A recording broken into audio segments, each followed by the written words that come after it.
Welcome to the Fulfillment Project podcast, where we, the seekers, unite together to step into our higher selves and highest purpose. I'm your host, Simply Sarah, and I'm glad that we have found each other here today.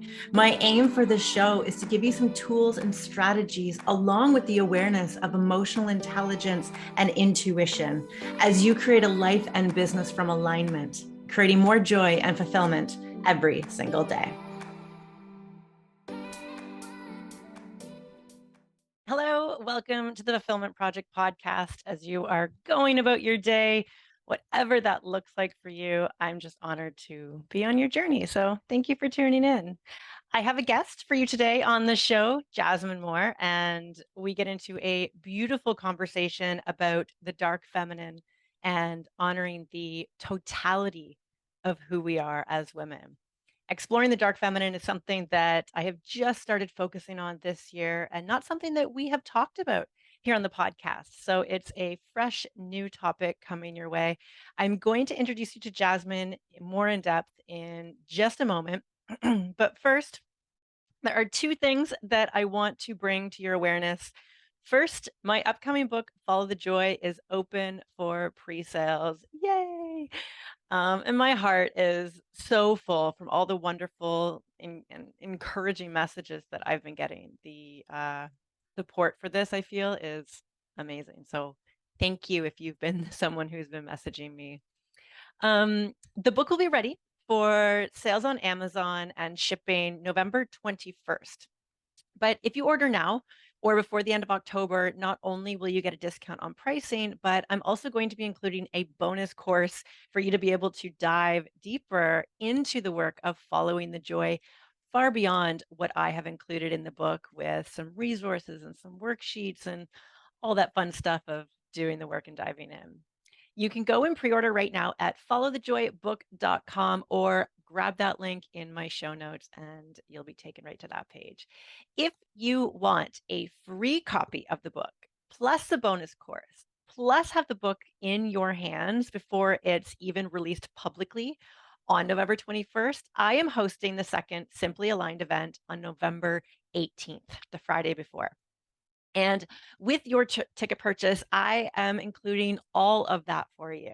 Simply Align will be held in Burlington, Ontario. It's in the Greater Toronto region. So if you're around, come out. If you want to come to Toronto, awesome. We would love to have you. It's going to be on a Friday, and we're going to be spending the day hearing from some insightful speakers. We're going to be doing some breath work along with a sound bowl healing ceremony. So it's going to be a beautiful day of many different dynamics to help you along your own journey. The one thing I hear a lot, especially from my clients, is that women feel like they're alone in their awakening journey, or that they don't have people or community around them to have conscious conversations with and explore the growth that they're going through. So this is your community to grow, elevate, and awaken with. So come on out and meet some of your fellow sister seekers. You are not alone, my friend. Far from it.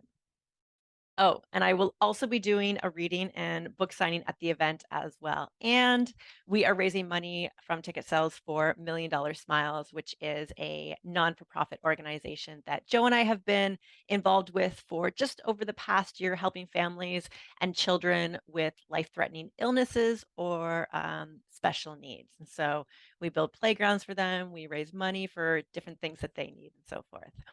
The link to buy tickets can also be found in the show notes, or you can go to simplysarah.com/aligned. Okay.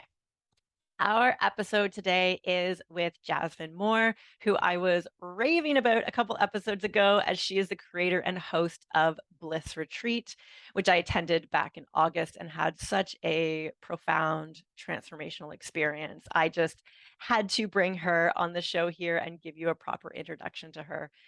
Jasmine's mission is to help people remember that they are human beings, not human doings. And I just absolutely love that.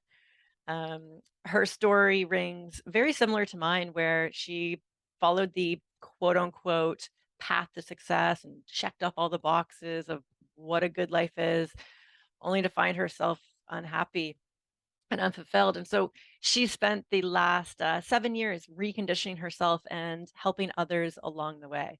She is amazing at holding space for others in ceremony and the rituals that she puts on to allow others to fully show up for themselves and their healing. All right, let's dive into our conversation. Jasmine, hello. Welcome to the Fulfillment Project podcast.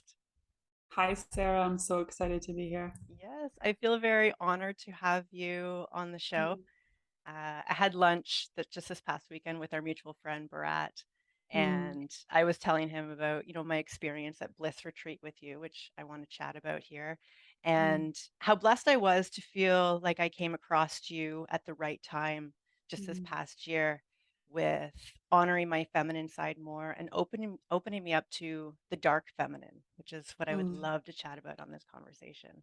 Yes, absolutely. Yes.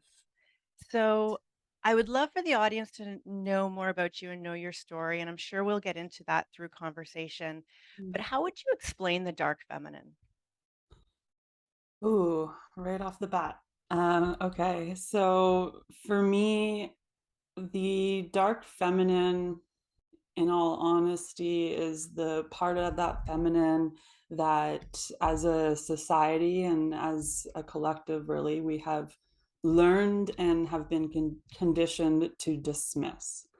So it's the parts of ourselves that we feel oftentimes we need to keep hidden, or we need to package in a certain way, or we need to put in a box.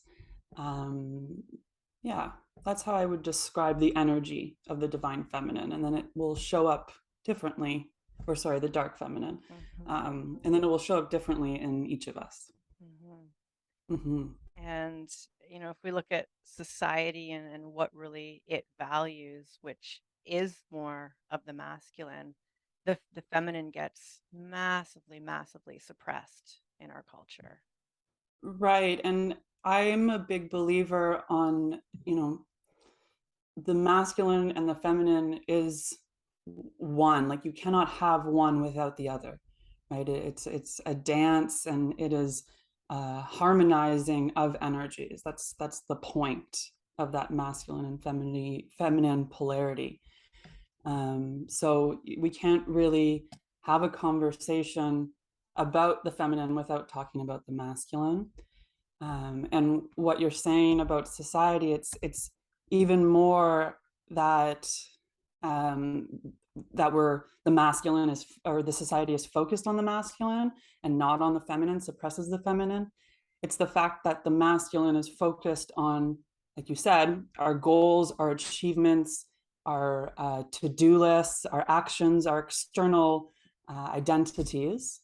um, our masculine is very much hyper focused on that, and we've been taught to do that. So in harmonizing that, and redirecting our energy towards the feminine, it means removing a lot of our attention from the ego and the goal setting and the achievement, and that can be very hard. And that is often when there's this little fruit fly that's bugging me. I'm sorry. That's okay. That's often when the dark feminine can come up for people. And then that gives the mind and the ego validation of, right, this is bad. Let's stop now. Let's get back to the to-do list. Does Mm, this make sense? yes, definitely. Yeah. Where in your journey did you become highly interested in the feminine? Now, I know we have a similar background from fitness, Yeah.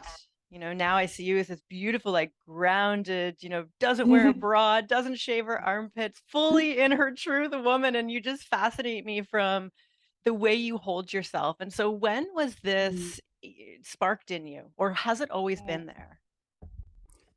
um that's a good question. I think it's always been there. It was just named and looked at a different way. So I grew up in a house with my mom and my sister. So it was very much like girl power, like women power, rah, rah, rah, that sort of thing. And so that was always with me. But I would say that I really started to pay attention to my feminine and look at it in a different through a different lens.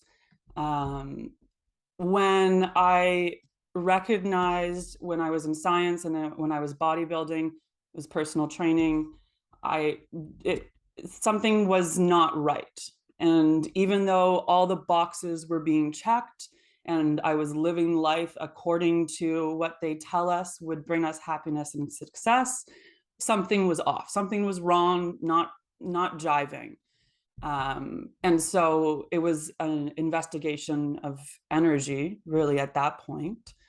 And it led me in the direction of doing energy work and energy healing and serving psychedelics. And then through that journey with myself and with clients, because as someone who holds space for others, it's very important for us to be holding, like taking that space for ourselves, right? So been constantly doing the work, we'll say, for about 7 years now. So through doing the work and reading the books and doing the workshops, you come across a lot of the light feminine in spirituality, especially here in the West. And the concept of love and light is usually like a lot of people's introduction into spirituality, right? And that's what I saw for the longest time. And then I got to a place in my journey where, again, it wasn't doing it, right? Like there was something more. And what I recognized is with just the light feminine, we can talk about what the difference is. With just the light feminine, it it didn't allow me to fully embody all of my humanness, right? Like there was still categorizing of self, there was still labeling of self. It wasn't until I introduced and learned and became aware of the dark feminine and integrating that part that I was like, oh, okay, there's a sense of wholeness now. So yeah, does that answer your question? Yes, Went on a little absolutely. tangent. Yes. And I mean, that's what drew me to you. And I remember I even said Mm, this to you at the retreat. Your embodiment of your feminine triggered my own feminine. And over the mm, past year, I've been leaning more into my triggers since we know it's usually a disowned part of ourselves, right? mm. And so I started leaning into that more. And I've definitely gravitated towards the love and light. It feels good to focus on that stuff. Like Sure. it's those higher vibrations. And I think it's and why people more gravitate towards that if they're seeking more fulfillment, more joy, they'll gravitate towards that light. But like you said, Sure. there is that essence of the dark that if we don't excavate out that Mm, side of ourselves, we're not creating that wholeness. And so what is the right. difference between the Can I light and touch on something that you just said, though? I think is really absolutely. Yeah. fascinating. Um, and you can correct me if I'm wrong here, but I think that if we are approaching spirituality for this sense of fulfillment and because stuff has been tough, like life has been hard, life has been harsh, we need that light feminine, right? That's the medicine, right? And for me, I didn't live a harsh, hard life. My childhood was great. I come from a divorced home, but other than that, my childhood was great. And so I didn't approach spirituality needing this almost like reprieve, if you will. I approached it thinking like, oh, what's going on here? There's more, right? I always have had this curious mind, and I come from a science background, so it's like there's more, there's always like there's something more. Um, so I think that that makes a big difference too, of recognizing that there's no right or wrong here. It's what medicine do you need? And you usually enter with that light feminine because spirituality is a place of reprieve for a lot of folks. And then you get to the point where you're like, all right, we're ready to meet this other part, right? If we feel safe now with ourselves because we've had that nurturing, that motherly energy, that warm, compassionate, light feminine. Yes, Yeah. beautiful. Thank you. I totally Yeah. agree. Yes. So how would you describe the difference? And I mean, you were touching on that between Yeah. the dark and light feminine and really why we need to create the wholeness of both. Yeah. So the light feminine, yeah, we just said it's well, we said it and we didn't, because I said things like love, where love can come across in many different forms, right? The tough love that a mother gives is not less loving than the nurturing love that a mother gives, right? But it's recognizing that that is the light and that is the dark feminine and love showing up. And so a lot of the times when we talk about the dark feminine, we talk about things like emotionality, like our emotions, right? Because in the light feminine, it can often show up, if, and this is when we're talking from a wounded space, it can often show up, the relationship with the emotions is, oh, there's certain emotions that are good and there's certain emotions that are not so good. And our job in the love and light space is to be in these positive vibes, high vibes, whatever that looks like, right? And so emotionality is in both the love, the light and the dark. But when we're talking about the dark feminine, it really means, like, that emotionality piece really means, are you accepting and are you willing to honor and acknowledge all of your emotions, right? And when we think about like polarity, masculine and feminine, it's that spectrum, right? And it's honoring the totality of the spectrum and in the human experience. The same thing goes with emotions. But there's like this side of it, the dark side, that we've all really been conditioned to learn that it's not good. I mean, unless you grew up with parents in the 80s and 90s that had emotional intelligence, like, that's real rare. Like, this is how we're feeling. It's like, I'm not allowed to show my anger. If I'm in a bad mood, like, I need to stay with myself and like watch my Netflix and not hang out with my girlfriends, right? Or if I'm upset with my partner, I need to like figure that out, or I need to change or act a certain way or show up differently. It's like, no, how about we just speak what we're upset about? How about we can show up with our friends in a crappy mood and be held, right? Or whatever else we need. Or how about our anger is fucking valid and there's a reason it's been activated and there's a boundary that's being crossed for you and it's trying to help you. Yes. And so this is just like the emotionality part of it. We also talk about like sexuality a lot in the dark feminine. And that was my entrance. And this is something that I'm still really working on. And I work a lot with Casey, who is at the Bliss Retreat. That sexuality piece is a big one for the dark feminine and accepting the dark feminine, especially as women, people that have been conditioned as women. We've grown up thinking all sorts of things, right? Um, and that's a spectrum in itself, and there's real, like, two real ends to that. So working with our sexuality and reclaiming that, feeling our own sexual energy in our bodies. Like, I didn't know that was a thing. Mm-hmm. I didn't know that I could move my pleasure into my body and into different parts and like feel it all over. Right. So really getting in touch with that sacredness of sexuality again, that's dark feminine work. And the ability to receive that pleasure.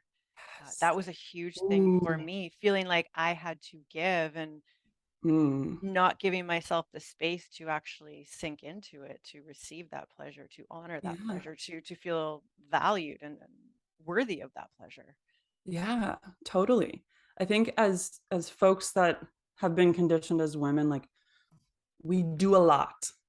Mm-hmm. Mentally, physically, emotionally, we do a lot. Even things that we're like not conscious to, right? And so to be able to say, hey, I'd like to receive this pleasure from you, and that's it, it ends there. Like, that's huge. And also really rewarding and fulfilling. Like, you feel so relaxed, right? So yeah, that takes a lot of work for a lot of folks. Yeah. Well, I even think you look at the conditioning from what sex is supposed to look like, whether it's from, Mm, especially from pornography, for how women are betrayed on there or how they're supposed to act or sound. There is such a yeah, performance involved yeah, as opposed to actually being within our bodies and feeling that. yeah. And then to do the work of moving out of performance mode and into being present, like, whoo, whoo, that's triggering as fuck. Yeah, yeah. Yeah, But it yeah, opens up depths of pleasure that you're unable to even tap into if you're the performance part is in your head. You're not in your yeah, body when you're doing that. yeah, Mm, totally. And so I think that that's a lot too of the dark feminine work is the descend into our body, right? Because the mind, it's beautiful, it's brilliant, but it's also been trained to feed the ego, right? And we don't use it so much for imagination and creativity. We use it more for planning and decision making, yeah. right? And that's where human design comes in and helps redirect us.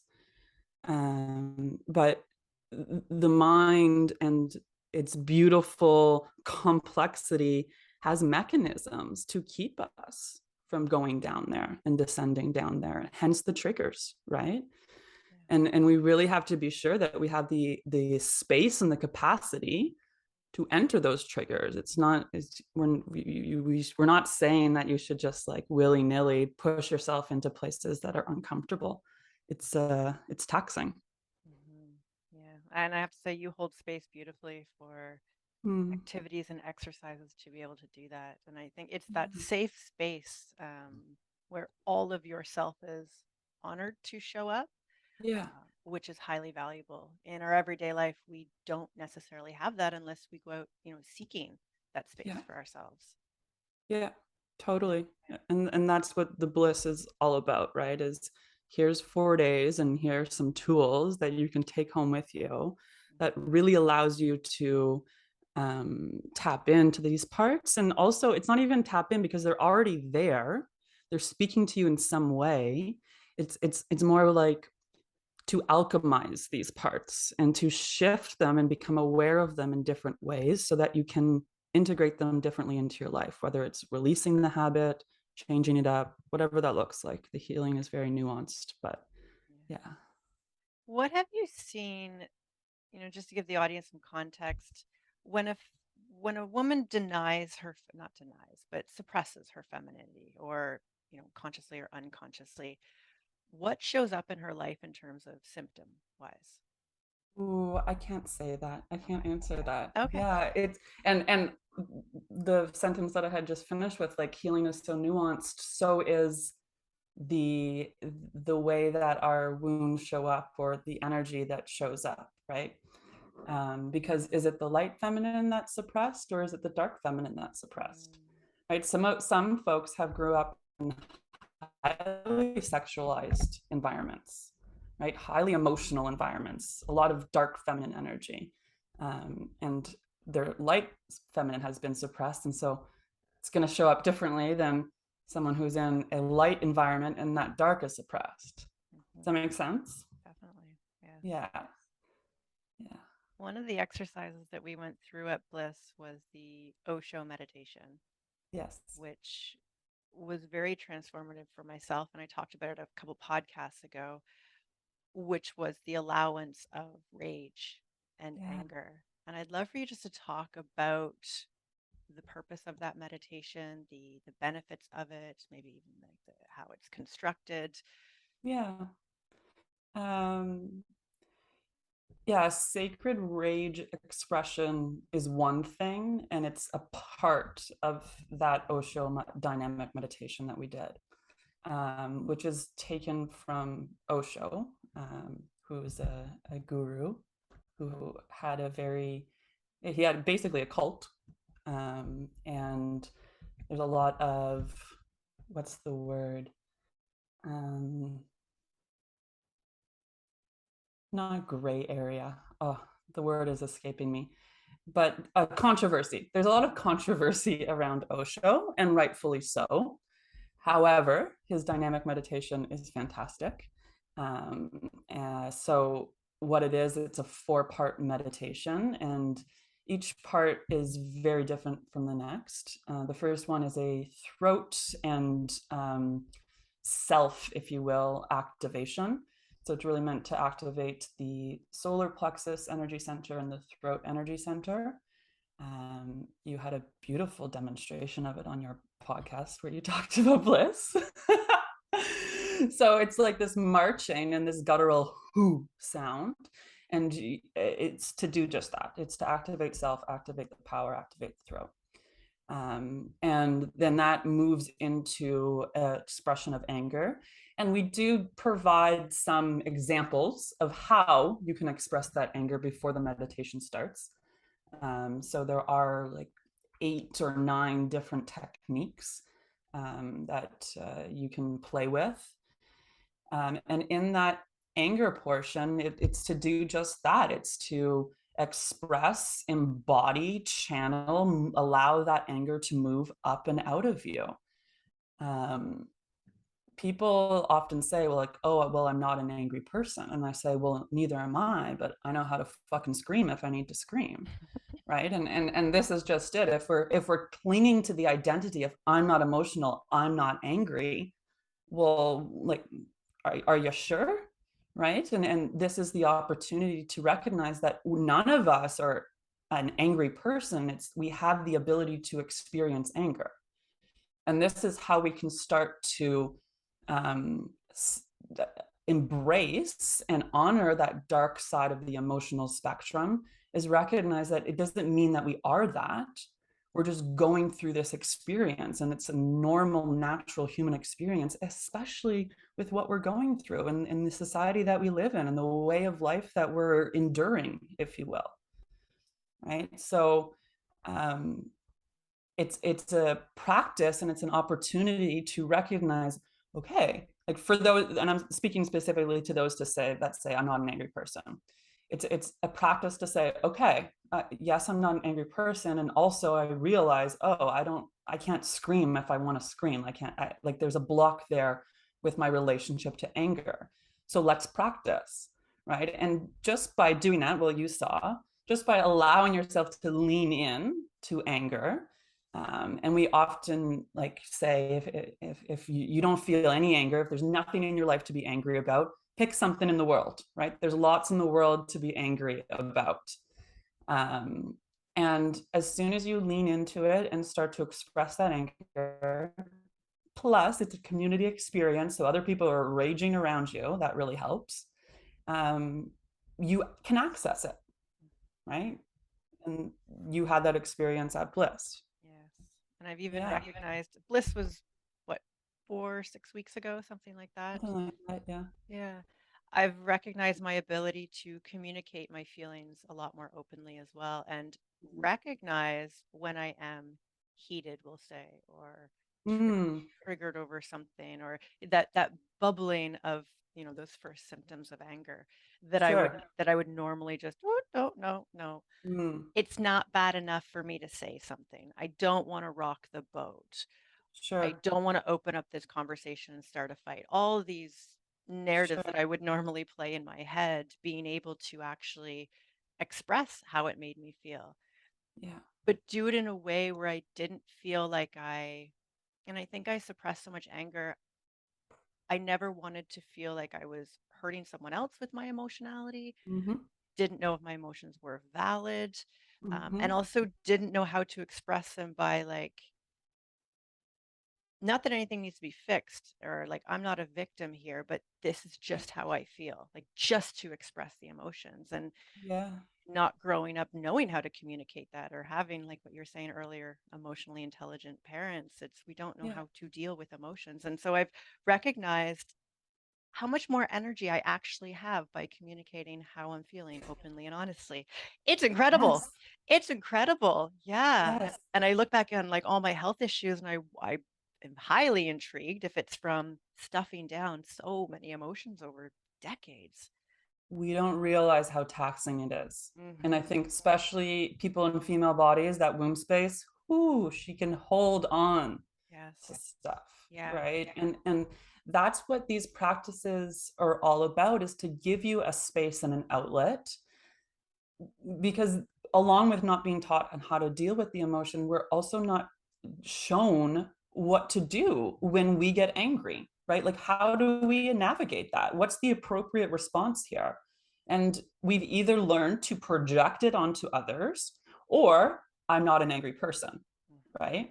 And that's that mind being super complex and amazing with its survival strategy and our need to be in connection, right? And it's saying, okay, this is how I have to show up in order to like receive that love. And so when we have spaces for the anger to be expressed, you have space. You've created space in your body. And you know that because that felt like a friggin' workout, right? Like there Oh was yeah. shit that I was was soaked, moved. sweating. Yeah. Yeah. So there's now space, and that space translates into what you just said.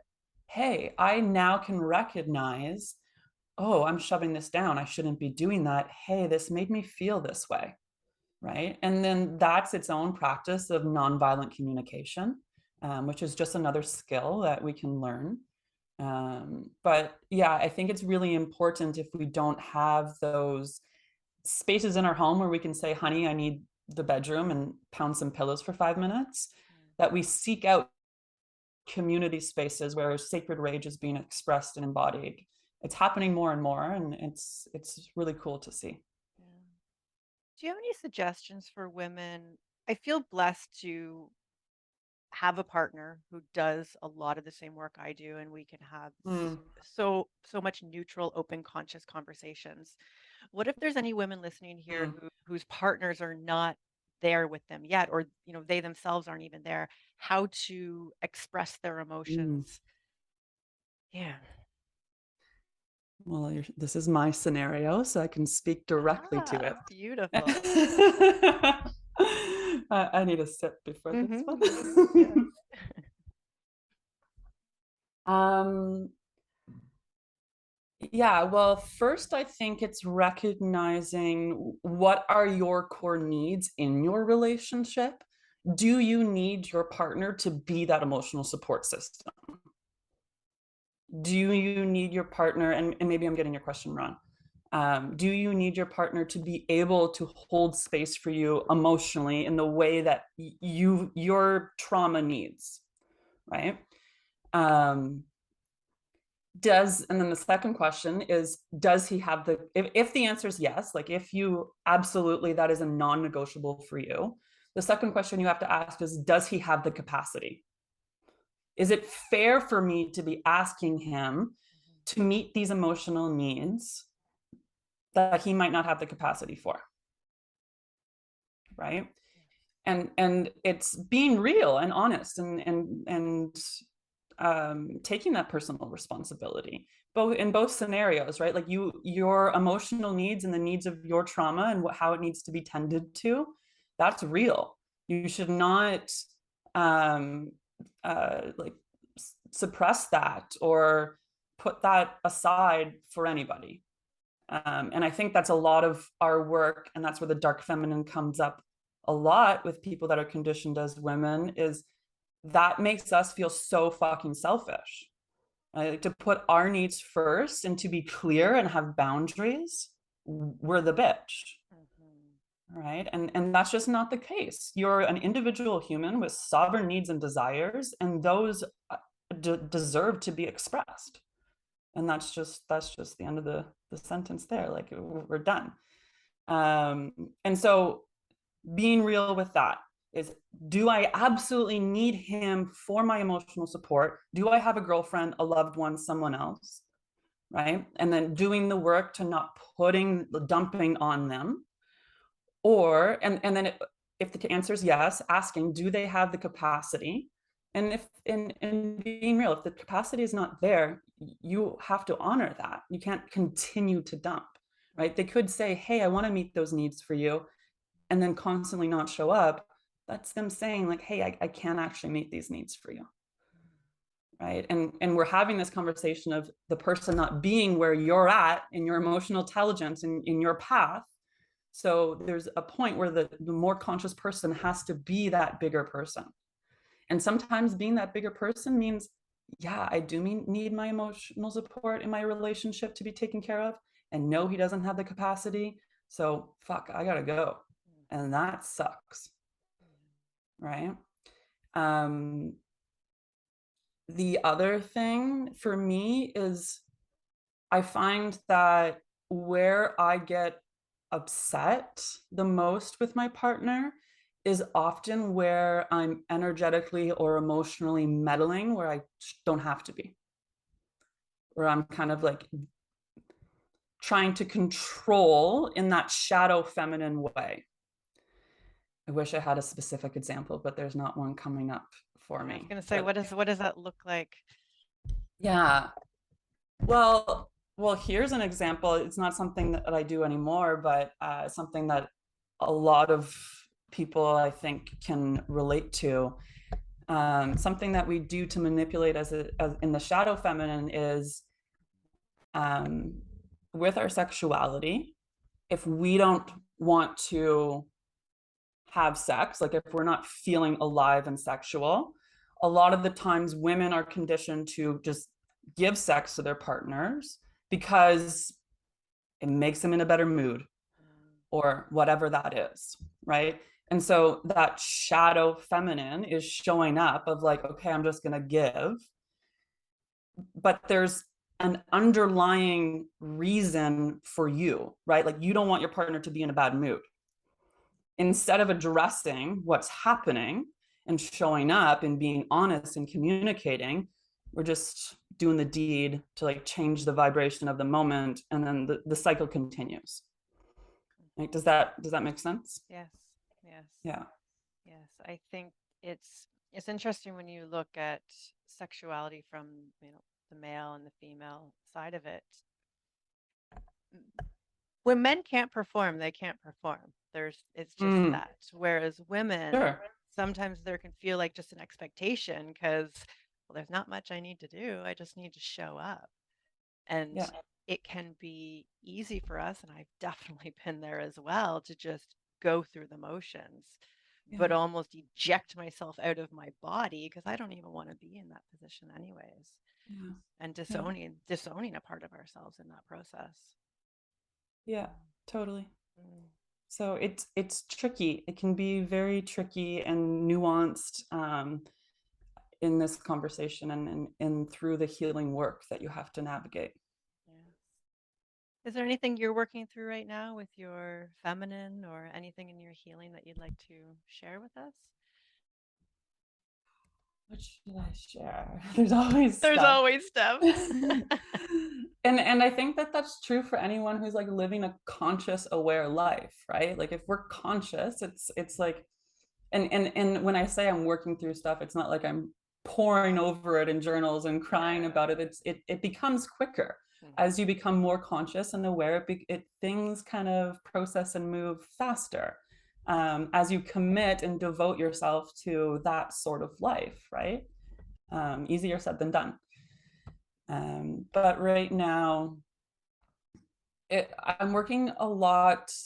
It's been around my relationship, and it has been in the last couple of years of really having that individual emotional and energetic sovereignty.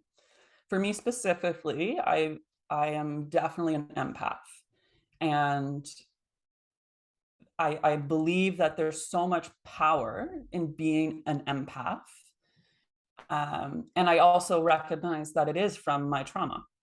And it shows up in my relationship in ways that do not serve either of us.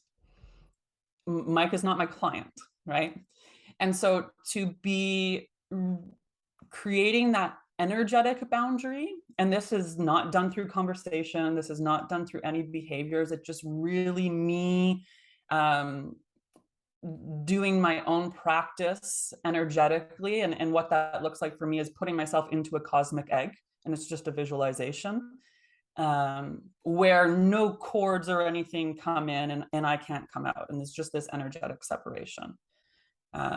So that's what I'm working on, and it's more on that dark feminine, that boundaried side.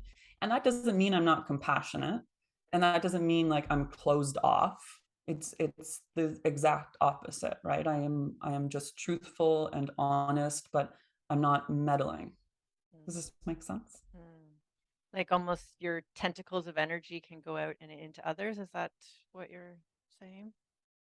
Yeah, so like as empaths, like people do that, right? And it's not nice. We don't, and it's very energetically taxing, right? If you're stuffing down emotions, just imagine if you're like pulling in other people's For emotion, sure. right? And I have a rare lymphatic disease that basically the lymph cells pull in toxins and they don't know what to do with them. So it builds and builds, and I have to get it surgically removed.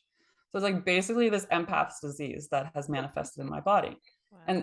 And we see this in social media all the time of like, oh, this person I have a message for you, or whatever it is. These are empaths that don't have any boundaries, right? So there's nothing wrong with being an empath, but there is toxic empathy, right? And I think that it's, as empaths, it's not up to everyone else to do something. It's up to us to learn to close down the ability to feel someone else when they're not sharing and they're not asking for advice and they're not opening up that box, right? Mm. um, I'm very sensitive, and usually, if people haven't built walls, they're in the room with me, and I know how they feel, and I need to learn that there is a time and a place to use that gift, right? And it's when I'm being valued for it, when I'm in session, when I'm on retreat, but not when I'm sitting on the couch with my partner on a Sunday morning drinking coffee. If Mm. he wants to tell me how I feel, he feels he can do that, you know? Right. Yes. Yeah. I haven't talked about being an empath much on the, I don't think maybe ever on the show. And it's Okay. definitely the ability to feel others. Are there any other characteristics that you would share if anybody's wondering if they are an empath themselves? Yeah, so I see we call it empath, but I see it as clairempathy. So part of our clairsenses.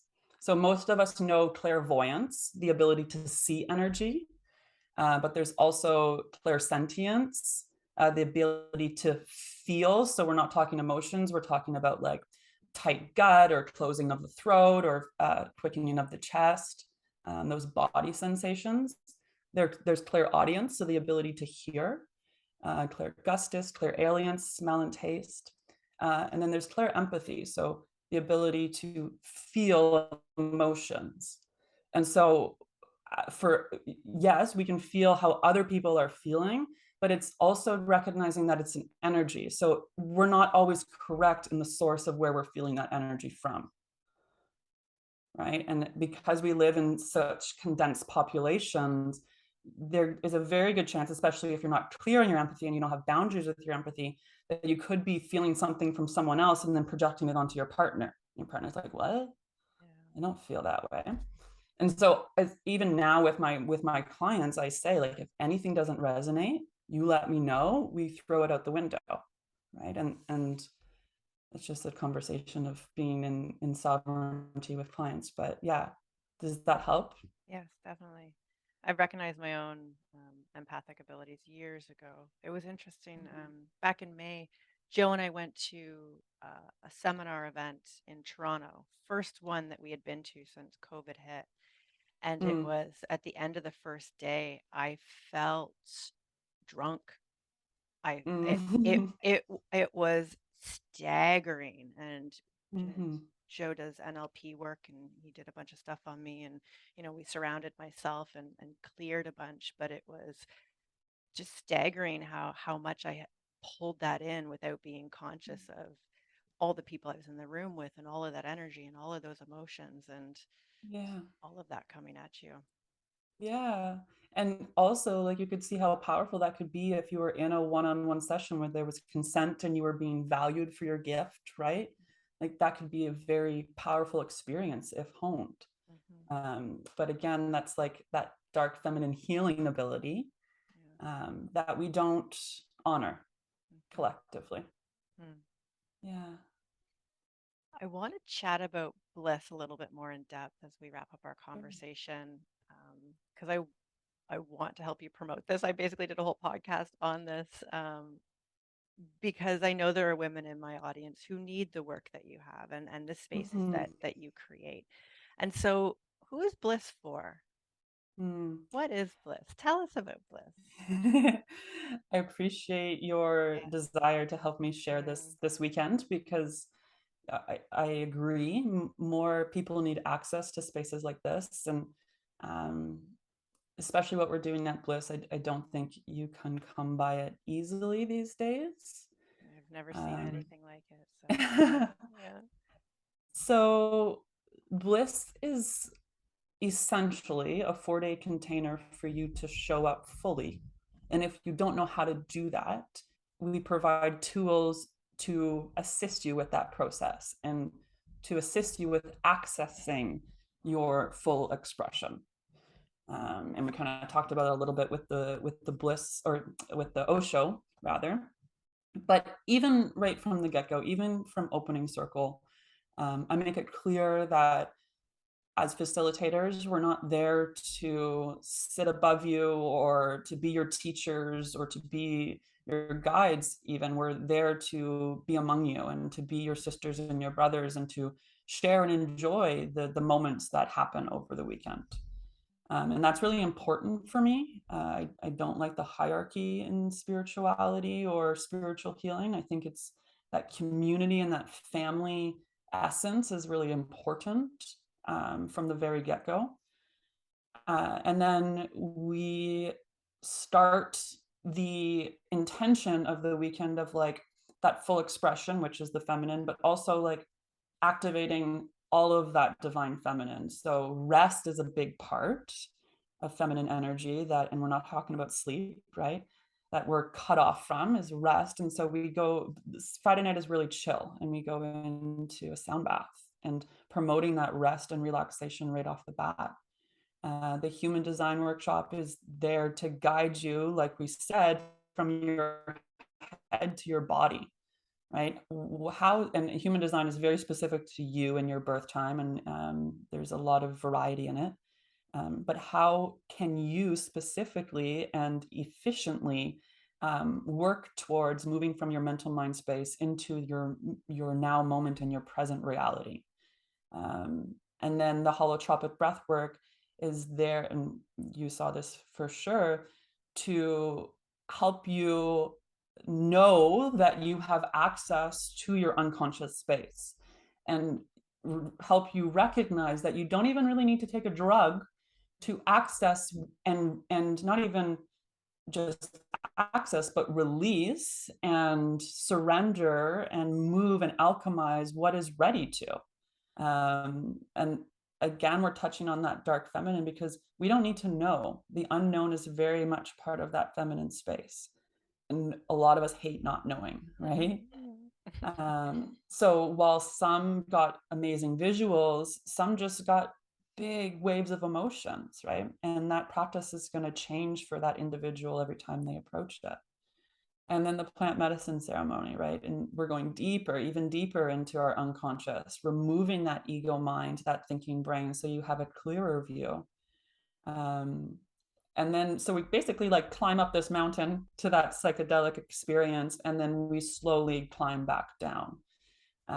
In the morning, Sunday morning, it's silent. We're alone together, basically. And you're provided with some integration support to really make sure that you um, do something with the ceremony experience, right? It's not just about having the ceremony, having this psychedelic experience and dusting our hands off. The integration is important, and so the small activities that we get you to do start that process. Because it's cool to do drugs, but if we're not going to do anything with that, then like, what are we doing, right? Yes, yes. And then we have sacred sexuality. That is, last one we did was very much a physical experience. This one was more of a conversation, but regardless, it's very grounding. right? It does bring you into your body and make you ask yourself questions. And that was true for both the experience. And the questions are beautiful. And they're, again, with your dark feminine of like, what do we fucking want? What do we need? What feels good for us? Right. And then we finish with that Osho on Sunday night, which is just all encompassing. You can express whatever needs to be expressed, yell at whoever needs to be yelled at. And we didn't finish talking about the completion of that, where you move into silence and then you move into ecstatic dance. So I know for a lot of people that ecstatic movement is a big part of their integration, especially if they've never done something like that before. It can be very special. And then we wrap up on Monday morning. We have a beautiful closing ceremony. That closing ceremony, I didn't even mention it on my last podcast, with the ability to receive love. Mm-hmm. And the visceral experience of that. Mm-hmm. To give our listeners some context, we did a beautiful closing ceremony. We were all sitting in a horseshoe around a wall, and each person needed to get up and stand in front of everyone else and open their heart to receive love, and everyone projected love at them. Yeah. And the shaking within my body, the like that visceral response, it was just incredible to feel, and to even watch myself remain in the receiving energy as opposed to looking at someone projecting my love onto them, Mm. which that masculine Powerful. giving energy. Yes. Yeah. Yeah. Mm-hmm. So after explaining the entire weekend, I did not answer your question of who's it for. So I would say it is for anybody who, hears about this and feels a pull, excitement, joy, intrigue, curiosity. Um, I think it can benefit anybody wherever you're at on your spiritual path, whether you've done 6 ceremonies or whether it's your first time. And that's often what we get. It's often a mix of folks that have never done it before and folks that have, and folks that have maybe done it once. So if you know and you're willing to make a shift and a change, and that's something that you need in your life, Bliss is for you. But you don't necessarily need to know what you need to shift, right? Just if you're feeling at this standstill point in your life, or if we're that spiritual seeker, um, Bliss is a very transformative place that is going to give you all of those insights and clarity that you're looking for. And I don't even need to explain why, you already know. Yeah. If anybody wants to learn more information, how can we find you, or your website? I'll also leave some links in the show notes as well. Yeah, you can send me a DM on Instagram. That's probably the best way. At Heal with Jazz, JAS. And then my website, www.healwithjazz.com. Yeah. Wonderful. Thank you so much, Jasmine. Is there anything you would like to leave our audience with? Any last words? I gotta say something. I think that it's important for people to recognize that your healing and your spiritual growth doesn't go anywhere, even if you don't feel like you're tending to it the way that our masculine minds like to think. If you haven't meditated in weeks or haven't journaled in weeks, it's okay. Um, we always have our spiritual path there. We're always walking it. We're always healing. We're always moving forward in some way. It's just about sometimes we need that perspective shift and change and new lens. So, yeah, that's what I want to say. Thank you so much, Jasmine. This is a wonderful conversation. My pleasure. Thank you for having me, Sarah. Thank you for joining me on this episode today. My website, simplysarah.com, is a great place for me to continue to support you on your journey to alignment, joy, and fulfillment. There you will find upcoming retreats that I am hosting, resources, books, and many other helpful tools to help you on your travels through this thing called life.